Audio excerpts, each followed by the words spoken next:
วันนี้ครับพี่จะมาสอนวิธีขึ้นไปแล้วครับทุกคนมาดูกัน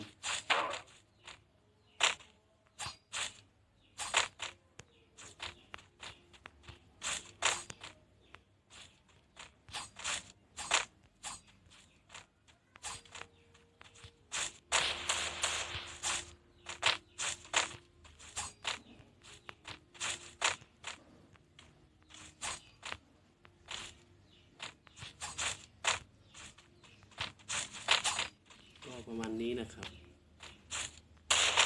ก็ต้องได้เสื้อนี่มันพอเราจึงขึ้นได้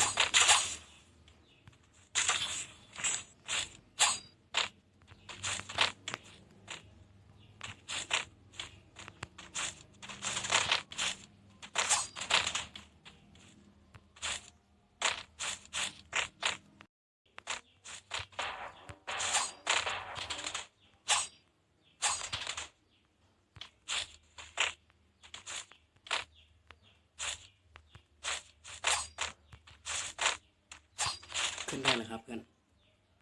มาดูกันครับ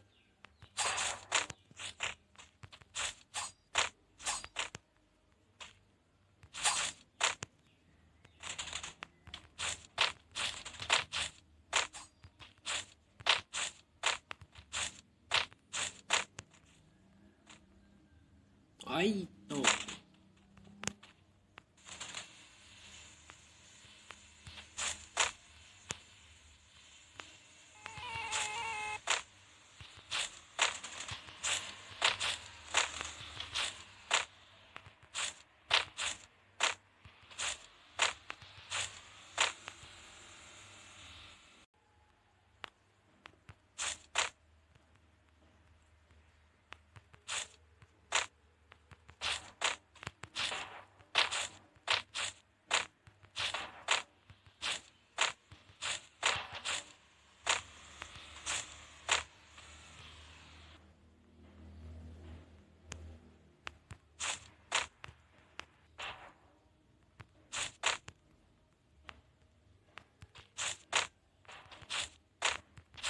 ขึ้นได้เลยครับทุกคน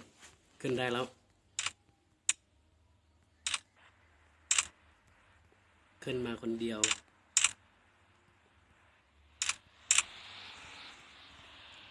เก่งมากเลย